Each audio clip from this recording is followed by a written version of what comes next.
What's going on, everybody? So, with Thunderbolts coming out this weekend, Phase 5 has now ended, and I'm going to rank in order from my least favorite to my favorite all the movies that have come out in the Multiverse Saga as of this point.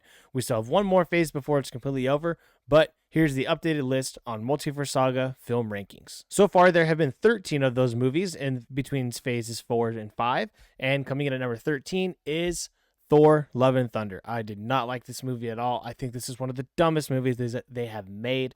They really screwed Christian Bale over with this role. He played I thought he played a really good bad guy, but they could have done so much more with him, and everything else around it was just so stupid. And it wasn't even funny. Like, Ragnarok was at least funny. This one's just dumb. So, Thor: Love and Thunder, number 13. Coming in at number 12 is The Marvels.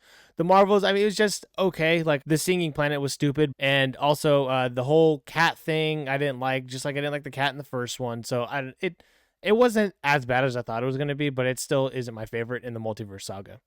Coming in at number 11 is Black Widow. Black Widow was a movie that was in an interesting time because of the pandemic. So, having it release in theaters and on Disney Plus, but mainly on Disney Plus because there's only limited theaters or whatever it was. Just it threw off the whole vibe. The CGI was terrible in it. So I like that it looks like they're starting to go back to a lot of practical effects. So I enjoy that. But this movie, wrong place in the timeline of things as well. This movie should have been in Phase 3. So I had no interest in seeing a movie about Natasha after Natasha had died. So because you already know how it ends. So with that, Black Widow, number 11. Coming in at number 10 is going to be Ant-Man and the Wasp: Quantumania. This movie, I liked Kang. I was interested in Kang. I was interested in all the different variants, everything like that.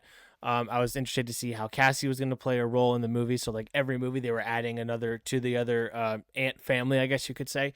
And this movie just didn't flow well. The fact that Kang, who was supposed to be this big bad, was defeated by some ants was stupid. I don't like that they won. I feel like they should have lived, but had also lost just to prove the threat that Kang is. So maybe they had plans for after, and it just didn't come to fruition or whatever. But this movie was a pretty big letdown. Coming in at number 9 is going to be Captain America: Brave New World. I wasn't too upset by this movie, but also you can just tell it feels just very chopped up. Like there's 2 or 3 different movies that were just meshed all together into one. I didn't like the look of the leader. I thought it was weird. I didn't think he was as menacing as I thought he would be. I wanted to take that more like political thrilling tone, and I think it starts off well with that, but then just falls apart at the middle of the movie. I would rewatch it over all the other ones that I've listed so far, though. So it wasn't as bad as I thought it was going to be, but it could have been a lot better. Coming in at number 8, we have Eternals. Eternals was a movie that still doesn't have very good Rotten Tomato score, but the more I watch it, the more I like it. And I even liked it in theaters as well the first time that I saw it. I liked that it was new. Just the bad part about this movie is that there's so many characters. It's hard to enjoy each one of them. And when something happens to one of them, it's hard to have a feeling for that character because it's the first time we're seeing all of them and it's the first time they're introduced. So, like, we can't establish a bond with them. So I think it would have been better as a TV show, but the movie still not as bad as people make it out to be. Coming in at number 7, we have Doctor Strange in the Multiverse of Madness. I was not a fan of this movie, and I think the reason why I was not a fan of this movie is because they gave so much away in the trailers. This is one of the reasons why I don't watch a lot of the trailers anymore. All the cool stuff of the movie was in the trailers, and when it's actually in the movie, it just doesn't play well. The whole thing with the Illuminati and everything, that to me was supposed to be the best part of the movie, and it's one of the weaker parts of the movie. I also just don't like, I'm not a big zombie guy, so I thought the Zombie Strange was dumb. They really only went to a total of 2 different worlds. When you have a movie called The Multiverse of Madness, I want to see a lot more. So for that, this is in number 7. Coming in 6th place, we have Shang-Chi and the Legend of the Ten Rings, another origin movie that I like quite a bit. This is one of the first movies after Endgame, and I thought it kept up the pace really well.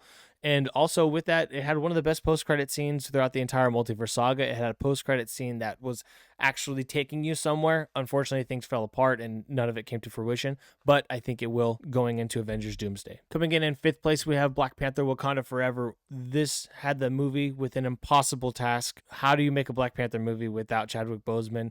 A lot of people still think that T'Challa should have been recasted. I understand why they didn't do it, and I also agree with it, even to this day and back then. If T'Challa was recasted and the movie was made, every single person would have just been comparing, oh, Chad did this better, or he was better than Chad at this and that, and it would have been a whole what if scenario. while there's pieces of that you can implement into this movie, with it being the rest of the cast and with the death being part of the story, to me it made sense. I don't think Shuri should have been the Black Panther. I still disagree with that, but I also get it as well. So it's neither here nor there for me.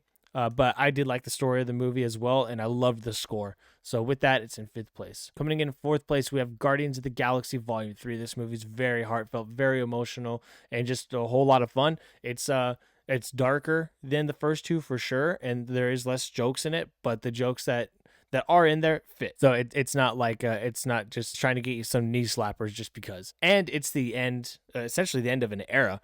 So it was almost about, I think it was 10 years since they had started filming the first Guardians, and it was like 9 years since the movie's in the theater. So it was just nice to have like a closure chapter to this Guardians team, and to see the next chapter of the Guardians team, the post-credit scenes, was fun. Coming in 3rd place, we have Thunderbolts. This movie, I had so much fun with it.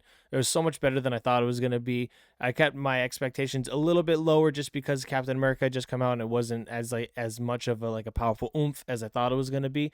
But everybody in this movie is great. The chemistry works with everyone, and that post-credit scene, ooh, it's tasty. Coming in 2nd place is Spider-Man No Way Home. Again, I get the nostalgia bait, everything like that, but hey, it works for me, and I have a good time every time I watch it. So it's a pretty okay movie until the Spider-Boys come in, and then once that happens, ooh, it becomes great. I love it. And coming in 1st place, Deadpool and Wolverine. Again, another nostalgia bait movie. It's pretty much a Fox movie set in the MCU, so it's kind of hard to put this on the tier. But every time I watch it, I just have fun. I love to laugh. I love jokes, everything like that. This whole movie's funny. I don't think there's one bad joke in there. So a lot of people have started to hate on this movie, but I won't. Maybe one day I will.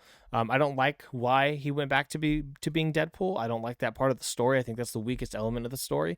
But the movie itself, I just have so much fun with it every time I watch it, and I could just watch it on repeat. So that's it for me with my rankings of the Multiverse Saga films as of right now. When the Multiverse Saga is over, I will be doing a big long video about my ranking of the films and the TV shows, but for now I'm just going to stick with the movies.